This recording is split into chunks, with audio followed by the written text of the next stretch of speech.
ॐ नमो भगवते वासुदेवाय। विंशोऽध्यायो श्रीशुकवाच। ଶୁଣ ପରୀକ୍ଷନୃପମଣି, ଯେ ପୁରୁ ବଂଶର କାହାଣୀ। ଯେ ବାଜେ ମନ୍ତେ କଲେ କର୍ମ, ସେ ବଂଶ ମଧ୍ୟେ ତୋର ଜନ୍ମ। ଯେ ବଂଶେ ରାଜ ଋଷି ଯେତେ, ସଂକ୍ଷେପି କହୁ ରାଜା ତୋତେ। ଯେ ପୁତ୍ର ଜନ୍ମେ ଜୟ ନାମ, ସେ ପୁରୁ ବଂଶେ ପୁଣ୍ୟଧାମ। ତାହାର ହୋଇଲା ନନ୍ଦନ, ନାମ ତାହାର ପ୍ରଚିନ୍ୱନ। ପ୍ରବୀର ତାହାର କୁମର, ମନୀଷୁ ତାର ବଂଶଧର। ତାର ତନୟ ଗୁରୁପଦ, ସୁଦ୍ୟୁତା ପୁତ୍ର ମହାଯୋଧ।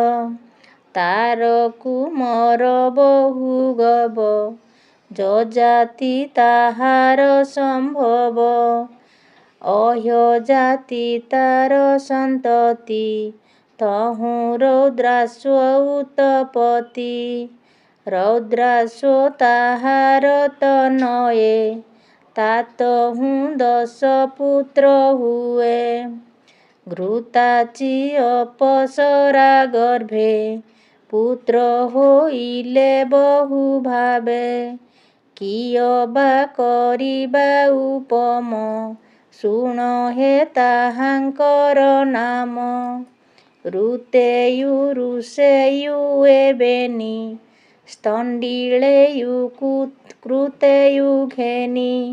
ଜଳେୟୁ ସନିତେୟୁ ଦୁଇ, ଧର୍ମେୟୁ ସତେୟୁ ବୋଲାଇ। ବ୍ରତେୟୁ ବନେୟୁ ଏ 10, ଅପ୍ସରି ଗର୍ଭେ ପୁରୁ ବଂଶ। ବିଷ୍ଣୁର ଅଂଶେ ଜାତ ହୋଇ, ସର୍ବେ ପାଳିଲେ ଏହୁ ମହି।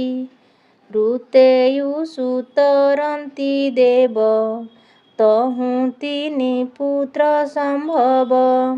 ସୁମତି ଧ୍ରୁବ ପ୍ରତିରଥ, କଣଓ ପ୍ରତିରଥ ସୁତ।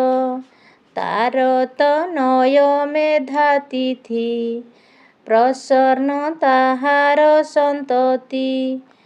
କଣର ବଂଶେ ଜାତ ହୋଇ, ସଂସାରେ ବ୍ରାହ୍ମଣ ବୋଲାଇ। ରନ୍ତି ଦେବର ଜ୍ୟେଷ୍ଠ ସୁତ, ସୁମତି ନାମ ତାର ଖ୍ୟାତ। ରେଭି ଯେ ସୁମତିର ସୁତ, ଦୁଷ୍ମନ୍ତ ତାର ବୀର୍ଯ୍ୟ ଜାତ। ସୁନ୍ଦରେ ନାହିଁ ଅନ୍ୟ ସୀମା, ଶୁଣ ହେ ତାଙ୍କର ମହିମା। ଦୁଷ୍ମନ୍ତ ରାଜା ଏକ ଦିନେ, ମୃଗୟା ଅର୍ଥେ ଗଲା ବନେ। କୌଣଙ୍କ ଆଶ୍ରମେ ମିଳିଲା, ଅଦ୍ଭୁତ କନ୍ୟାଏ ଦେଖିଲା। ନାନା ଭୂଷଣେ ଝଟକନ୍ତି, ଲକ୍ଷ୍ମୀଙ୍କ ପ୍ରାୟେ ଦିଶେ କାନ୍ତି। ତାହାକୁ ଦେଖି କାମ ବସେ, ସମ୍ଭୋଗ କରିବାର ଆସେ। ତା ରୂପ ଦେବ ମାୟାମୟୀ, ଦେଖିଣ ମନ ନର ହଇ। ଅଳପ ଜନ ଘେନି ସଙ୍ଗେ, ଦୁଷ୍ମନ୍ତ ମିଳି ତାର ଆଗେ। ଆନନ୍ଦେ ତାର ଦରଶନେ, ବୋଲଇ ପରିଗ୍ରହ ମନେ। ହାସ୍ୟ ବଦନେ ତାର ପାଶେ, ମଧୁର ବାକ୍ୟ ମନ ତୋଷେ। ସ୍ତ୍ରୀକୁ କହେ ରାଜା ବାଣୀ, କହ ତୁ କାହାର ନନ୍ଦିନୀ। ନିର୍ଜନେ ବନେ କିମ୍ପା ଅଛୁ, କହ କାହାକୁ ବର ଅଛୁ। ନିର୍ଜନେ ବନେ କିମ୍ପା ଅଛୁ, କହ କାହାକୁ ବର ଇଛୁ। ତୋ ରୂପେ କେବା ଅଛି ସମ, କହ ତୋହର କିସ ନାମ? ନିଶ୍ଚିନ୍ତୁ ରାଜାର ନନ୍ଦିନୀ, ଜାଣିଲି ତୋର ରୂପ ଘେନି। ପୁରୁ ବଂଶରେ ମୋର ଜାତ, ଅଧର୍ମେ ନ ବଳେ ମୋ ଚିତ। ରାଜାଙ୍କୁ ଶଙ୍କୁତଳା କହେ, ଶୁଣିବା ହେଉ ମହାରାଏ। ମୁଁ ବିଶ୍ୱାମିତ୍ରଙ୍କ ନନ୍ଦିନୀ, ମେନକା ମୋହର ଜନନୀ। ମୋତେ ପକାଇ ଗଲା ବନ, ପକ୍ଷିଏ ମୋହର ଜୀବନ। ପାଳିଲେ ମୋତେ ସ୍ନେହ ବହି, ଏ ବନେ ଭକ୍ଷ ଭୋଜ ଦେଇ। ମୁହିଁ ଯେ ଶଙ୍କୁତଳ ବାଳା, ତେଣୁ ମୋ ନାମ ଶଙ୍କୁତଳା। ମୋହର ଜନ୍ମ କର୍ମ ମାନ, ସବୁ ଜାଣନ୍ତି ମୁନି କଣ। ତୁ ଯେବେ ମୋହର ବିଶ୍ୱାସ, ଆସ ମୋହର ପାଶେ ବସ। ମୋହର ପୂଜା ଘେନି ତୁହି, ନିବାର ଭକ୍ଷ ଭୋଜ ଦେଇ। ଏମନ୍ତେ ତାର ମଞ୍ଜୁବାଣୀ, ଆନନ୍ଦ ମନେ ରାଜା ଶୁଣି।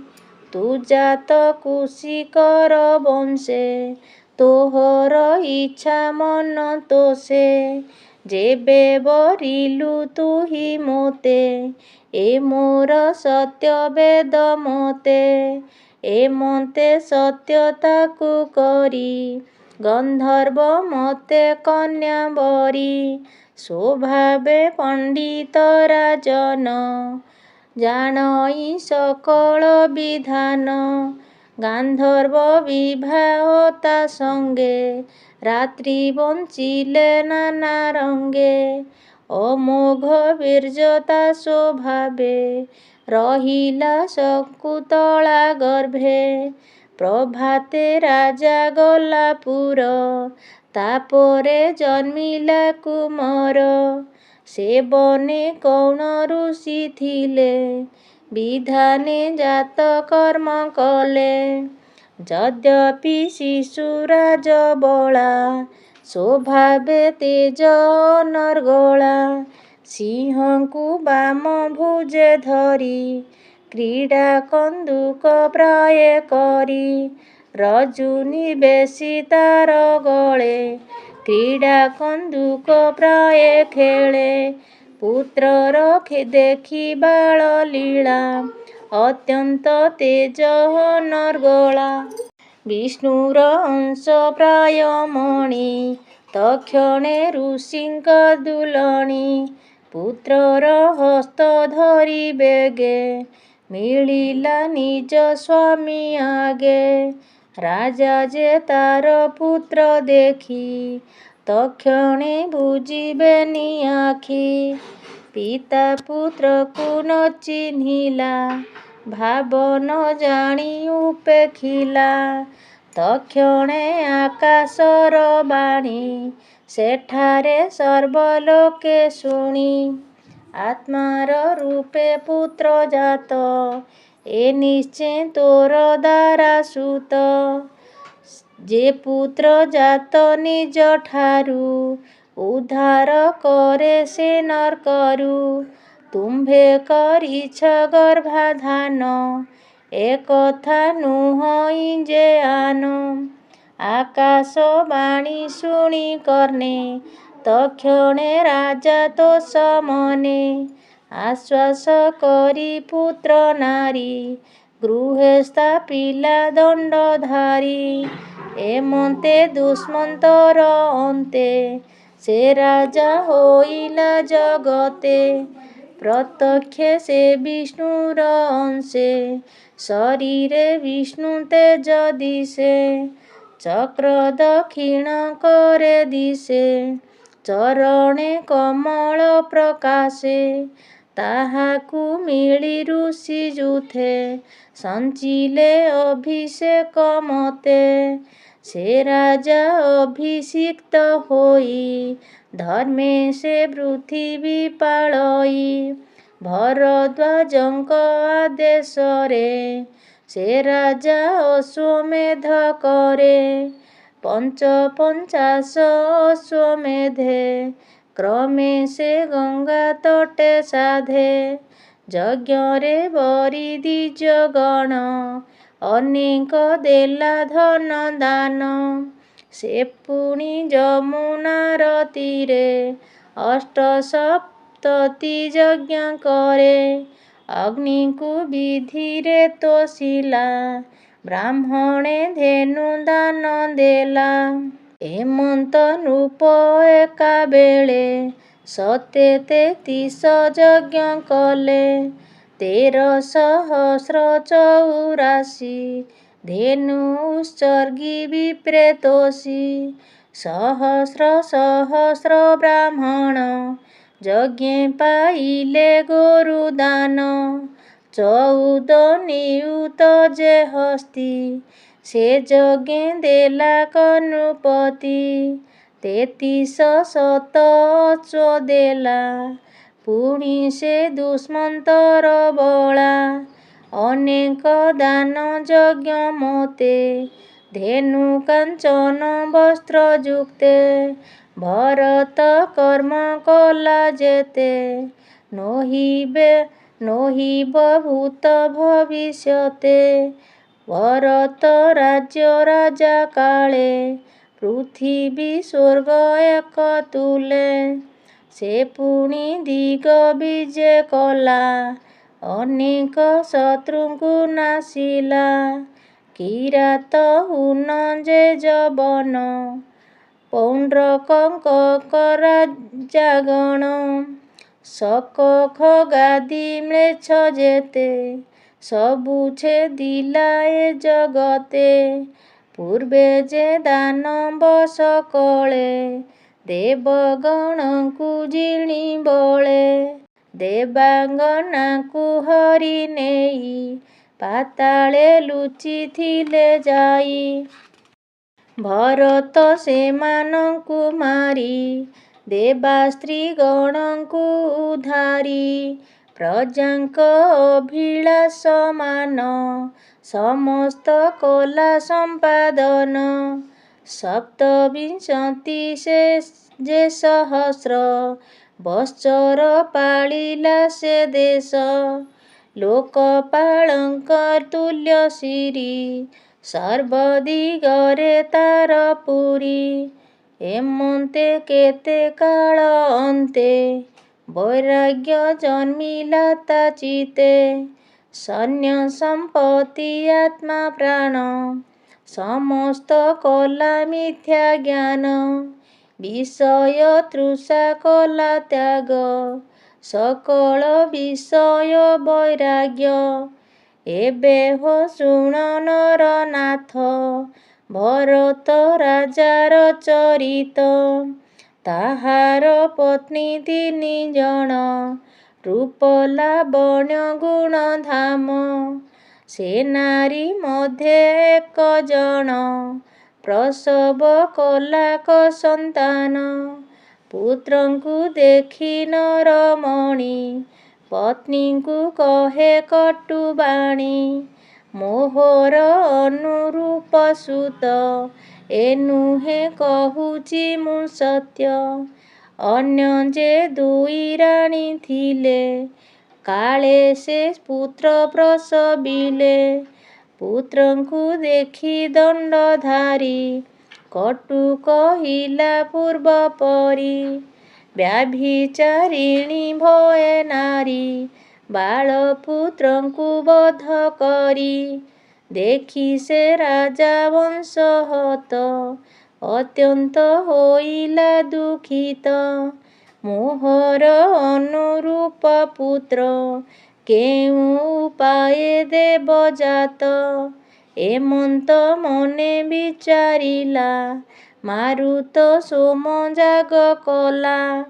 ମରୁତ ଗଣ ତୁଷ୍ଟ ହେଲେ, ରାଜାଙ୍କୁ ପୁତ୍ର ଦାନ ଦେଲେ। ସେ ପୁତ୍ର ନାମ ଭରଦ୍ୱାଜ, ପୂର୍ବେ ସେ ଉତଥ୍ୟ କ୍ଷେତ୍ରଜ। ଏବେ ହୋ ଶୁଣ ନରନାଥ ସେ ଭରଦ୍ୱାଜଙ୍କ ଚରିତ। ବୃହସ୍ପତି ଯେ ଭାତୃପତ୍ନୀ ସ୍ୱଭାବେ ଥିଲା ଅନ୍ତର୍ବର୍ତ୍ତୀ। ସେ ବୃହସ୍ପତି କାମ ଭୋଳେ ତା ସଙ୍ଗେ ମୈଥୁନ ଇଚ୍ଛିଲେ। ମୈଥୁନେ ହୁଅନ୍ତେ ପ୍ରବୃତ୍ତ ଅଜ୍ଞାନେ କାମେ ହୋଇ ମତ୍ତ। ଗର୍ଭେ ଯେ ଶିଶୁ ତାର ଥିଲା ତେଣୁ ତାହାଙ୍କୁ ନିଷେଧିଲା। ତେଣୁ ସେ ଲଜ୍ଜିତ ହୋଇଲେ ଗର୍ଭ ଶିଶୁଙ୍କୁ ଶାପ ଦେଲେ। ମୁଁ ବୀର୍ଯ୍ୟ ଯେଣୁ କଲୁ ରୋଧା ତେଣୁ ତୁ ହୁଅ ଜନ୍ମ ଅନ୍ଧ। ଶିଶୁର ପାଦରାଧେରେ ତ ଗର୍ଭକୁ ନ ପାଇଲା ପଥ। ଯୋନିରୁ ବହିର୍ଗତ ହେଲା ପୁଣି ସେ ଭୂମିରେ ପଡ଼ିଲା। ତକ୍ଷଣେ ହେଲା ପୁତ୍ର ଜାତ ତା ଦେଖି ତା ମାତା ଚକିତ। ପୂର୍ବେ ଯେ ଦାନବ ସକଳେ ଦେବଗଣଙ୍କୁ ଜିଣି ବଳେ। ଭରତ କର୍ମ ଶୁଣି ପ୍ରାଣୀ ତରିବେ ଭବ ତରଙ୍ଗିଣୀ। କହିଲେ ବିପ୍ର ଜଗନ୍ନାଥ ନବମେ ବଂଶାନୁଚରିତ। ଇତି ଶ୍ରୀମଦ୍ଭାଗବତେ ମହାପୁରାଣେ ପାରମହଂସ ସଂହିତାୟା 82 ନବମସ୍କନ୍ଧେ ଶକୁନ୍ତଳା ପ୍ରସ୍ତାବେ ନାମ ବିଂଶୋऽଧ୍ୟାୟଃ। ଓಂ ନମୋ ଭଗବତେ ବାସୁଦେବାୟ।